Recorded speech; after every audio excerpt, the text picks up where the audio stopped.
Everyone.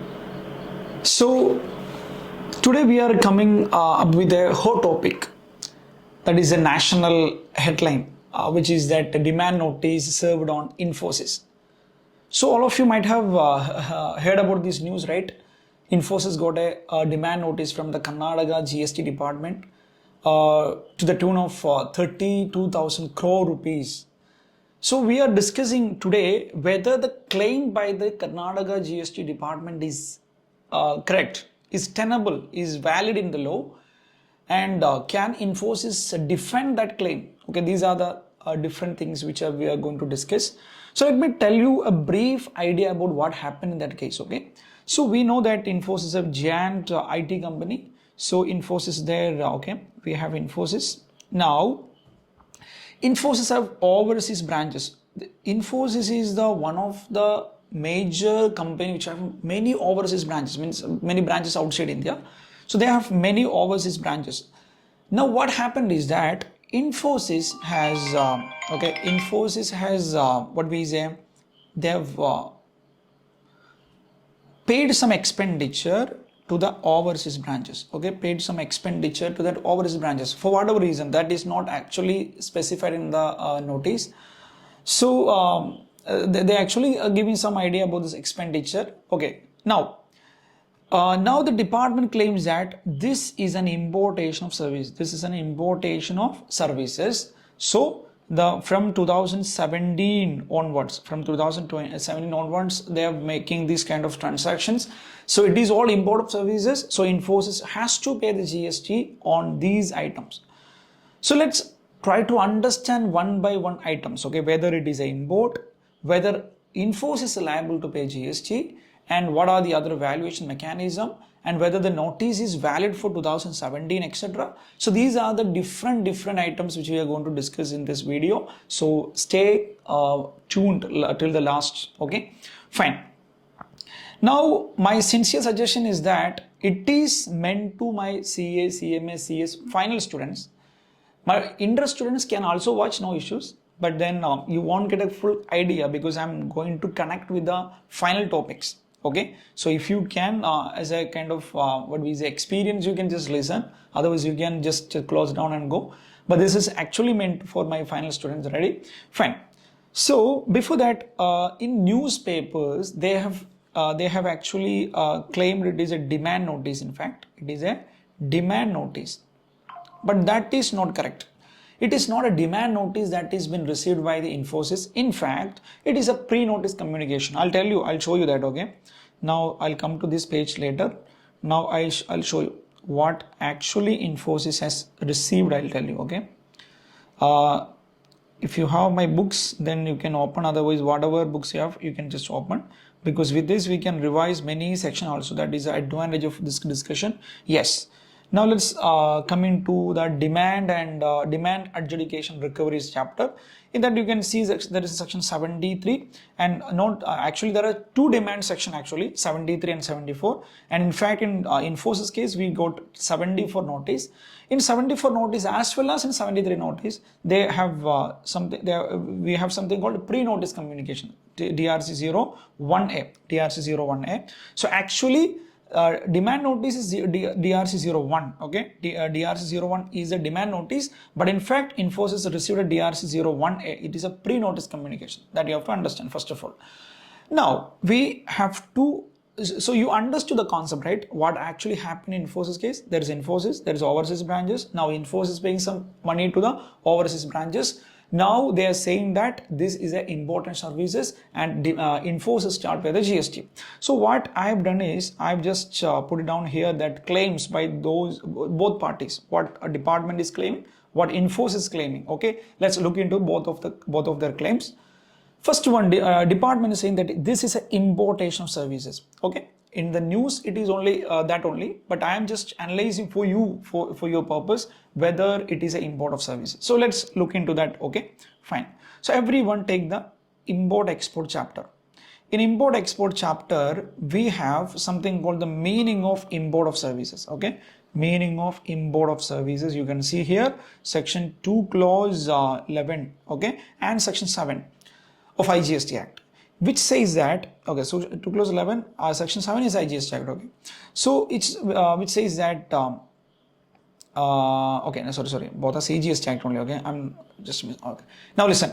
So import of services, they're saying that when a transaction said to be an import of services, recipient and place of supply in India. See, in this situation, how can you identify who is a recipient? The one who paying the money is a recipient. So Infosys is the recipient. So Infosys in India, no doubt, no doubt. One who receiving the amount, then what we say, the overseas branch is a supplier, no doubt.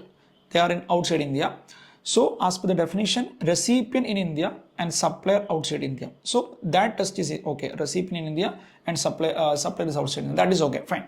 But then another condition is that place of supply in India. Place of supply in India. In the notice, they have not given particularly what is that expense is. So I am for the time being, I'm just taking the place of supply chapter. In the place of supply chapter, there is a section 13 we have, right?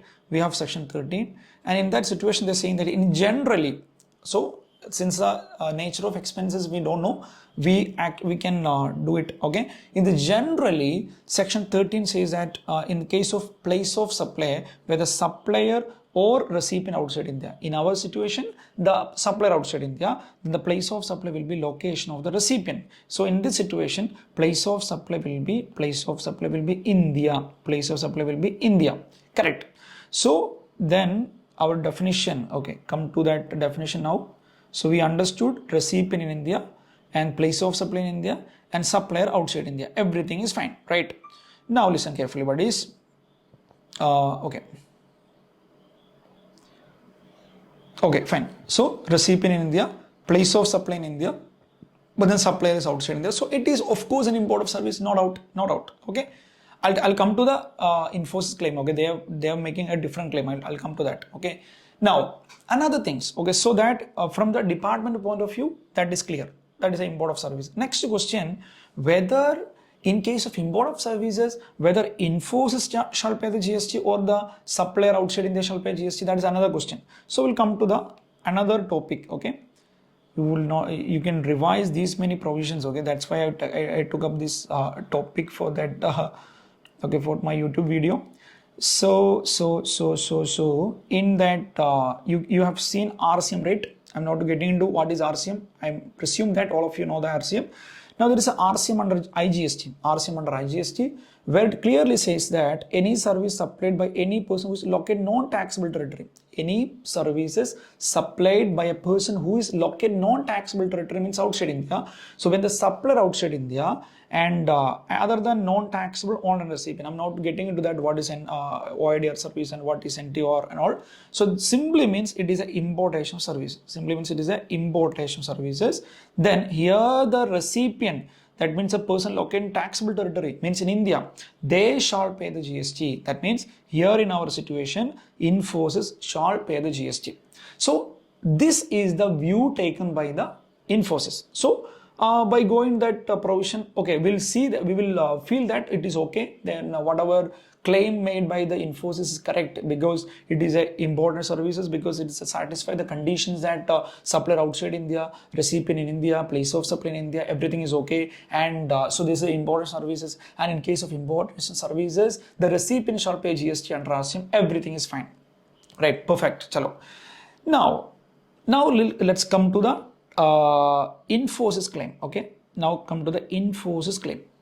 Now we understood that what department is claiming is that this is nothing but an import of services. Whatever payment made by the Infosys for the overseas branches is a consideration for whatever services received from the overseas branches. Okay, that's what the department claims. So it's an import of services. In that situation, the recipient, that means the Infosys shall pay the GST. Right.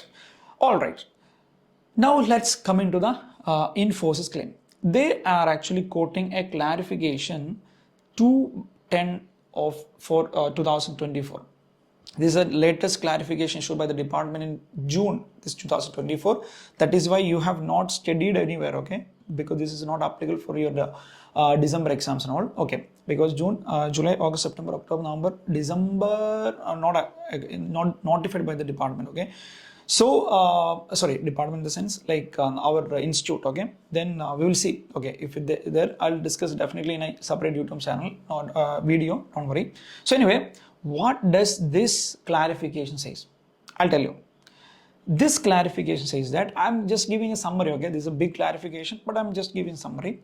In this clarification, what they're saying that in case of, okay, okay, before getting into that clarification, I just want to take to another section, which is section 15 read with rule 28. Then I'll come to that clarification, okay? We all of us know there is a rule called rule 28, right? In valuation rule, we have rule 28. Okay, I'll take you to that rule. Everyone come to that rule, page number, if you have them, okay, fine. Where is that, everyone? Rule 28. In case of value of supply between a distinct or related person, these branches and distinct person only, distinct person. So in that situation, how to value that the question, right? So there is a different kind of provisions are there. They're saying that the open market value will be the value, and there is a different thing. If open market value is not available, value of like goods and can quality, if that is not available, rule 30, 31, something like that. Okay, I'm not getting into the detail of that, but there is a very important point there. Invoice value is acceptable. In second proviso to rule 28 says that if the recipient is eligible to take ITC, whatever value has been declared in the invoice will be deemed as the open market value. I tell you, if the recipient is eligible for ITC, whatever amount has been declared in the invoice will be deemed as the open market value.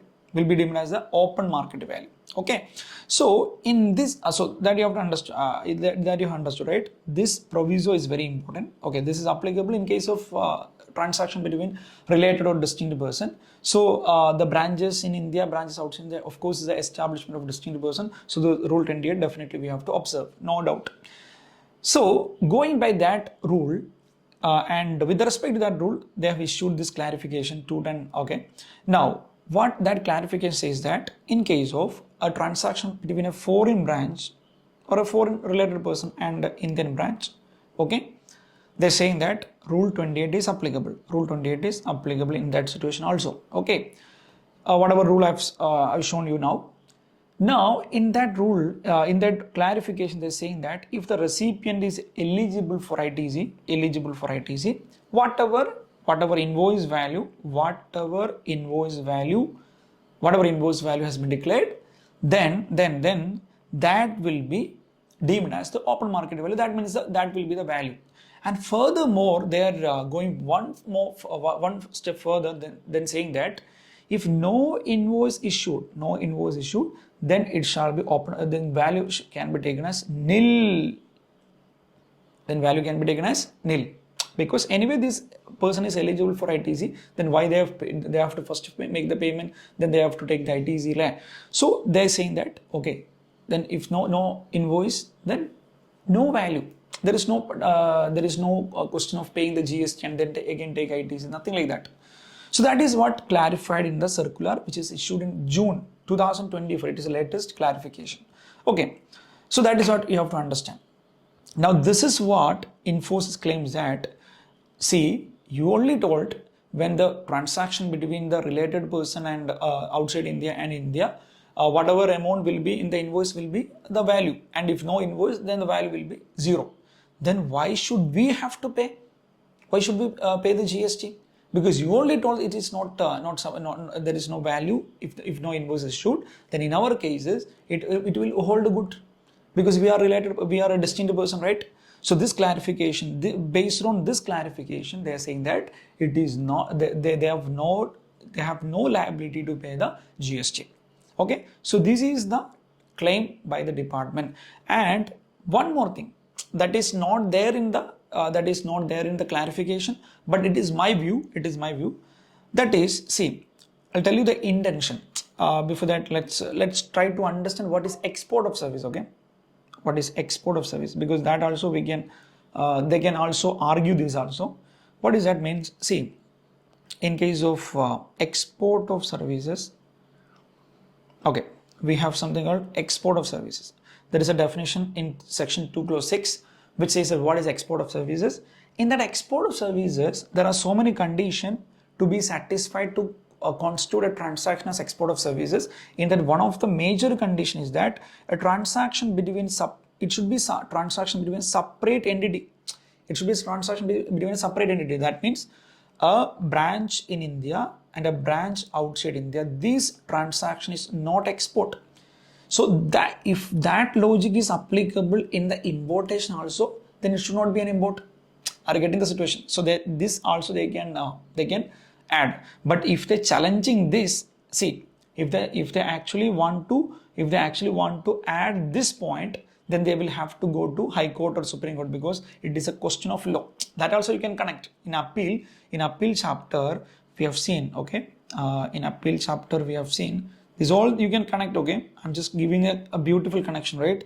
So in appeal chapter, if you see, if you want to go to which is a appeal to tribunal, okay, fine. Now which is that?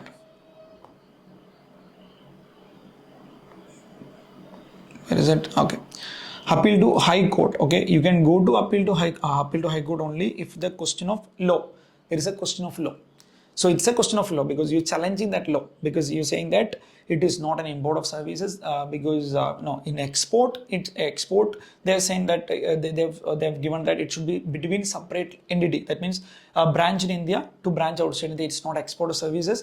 Then when importing, it should not be an import of services. If one branch outside India giving services to branch in India, it should not be import of services. That also we can argue, right? Okay, so this is the different claim they are making. Now let's get into another thing that is not been that's not been what we say there in the claim by the Infosys. We can also claim one more thing. Okay, I'll add that also. See, what is a notice actually says that it demanding from 2017-18 onwards. 2017-18 onwards. Now listen carefully, buddies. Okay, there is another thing you can argue. What is that means? This is not argue. This is a correct. This is a what we say. They will definitely argue this, no doubt. That means in 74, in section 74, this is a notice. This is a section with which in which they received a notice. In this, they clearly says what is a time limit for issuing the notice. In this, they saying that it should be within it should be 6 months prior to the times specified for the order. That means nothing but it is 4 years and 6 months. See, a demand notice under section 74 can be issued within 4 years and 6 months. 4 years and 6 months. Now, I'll tell you this. So, in the case of 74, in 2017-18, see, from where you have to reckon these 4 years? 4 years from the furnishing annual return. You know that date of annual return will be 31st December of the next year.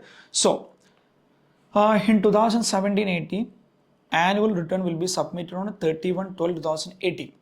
From there, 4 years and 6 months will be ending on 30th June 2023.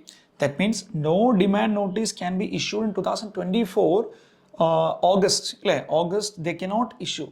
They cannot issue a demand notice. In August 2024, they cannot issue a demand notice for 2017-18. Okay. Now, can they issue notice for 2018-19? That also cannot be issued because the time limit will be get over on 30th June 2024. So, for these 2 years, no demand notice can be issued. But for 2019-20, they can issue because it has a time limit up to 30th June 2025. How 30th June 2025? It is 2019-20 annual return will be and 31st December 2020, right? So from there, 4 years and 6 months. That means 2021, 22, 23, 24, what is that? 31, 12, 21, 22, 23, 24. 24, 25. Okay, 25. And so the 4 years and 6 months will 30 to June 2025. Correct. So from 2019-20 they can onwards they can issue. Now there is another problem here. So this you understood, right? This you understood the time limit for issuing the show cause notice. So with that time limit, so these 2 years are time barred, already time is over, so they cannot issue, they cannot demand this tax from the Infosys for these 2 years. Now there is another challenge. See, department has to prove that there is a fraud. So that is very difficult from the department point of view. And in section 75 says, when fraud is not sustainable, you issued a 74 notice, but fraud is not sustainable, you could not prove the fraud, department could not prove the fraud, then the notice will automatically be turned to section 73 notice. So what happens in the situation is that, in that situation what happens is that they're saying that if the time limit is over, if the show cause notice 74 issued for multiple years, the amount payable in terms of 73 shall be redetermined only in respect to that financial year for which show cause notice was issued before the expiry of the time period as per 73(2). That means, in this situation, if the fraud could not be proved by the department, automatically that notice will come to 73. In 73, we have only 2 years and 9 months to issue notice. So you cannot issue for 2017-18, 2018-19. Also, you cannot issue notice for 2019-20. So from 2020-21 onwards only you can issue the notice. That is the issue. So that also another challenge with the department. So what my personal opinion. So we have connected many topics. We have seen what is import of services and whether RCM applicable, and then we have came to the valuation mechanism. Right? Then we have seen 73, 74, 75. Right? All these sections we have seen. So with the because of I think you might have exhausted, but I think it was a helpful video for your revise. Now coming to my opinion is that department will not succeed in their claim because it's very difficult. One is, it is very difficult for them to prove it is a fraud, and another thing is that I cannot say, since there is a clarification from the department point of view only, from the department part only, they cannot succeed in this, okay? Because the department only said that even when a transaction between a foreign branch and Indian branch, then when the recipient is eligible for ITC, whatever amount they have shown in the invoice will be deemed as the open market value, and if there is no invoice, the value will be nil. That is clarified by department only. Then why this notice? That is my question. So I think department will not be succeeding, but this is all depends on the what we say. For the judgment and all. So let's wait for the judgment. So if the judgment is not this way, I will make another video. So anyway, everyone please subscribe to the channel so that it will get notified. Okay. And one more thing, I will be uploading all the amendments. I will be uploading different type of question practices, both for inter and final level. So you can subscribe to the channel so that I can upload all these things you will be seeing. Okay. So I hope it was a helpful session. Now we'll see with another video. Thank you very much. Bye.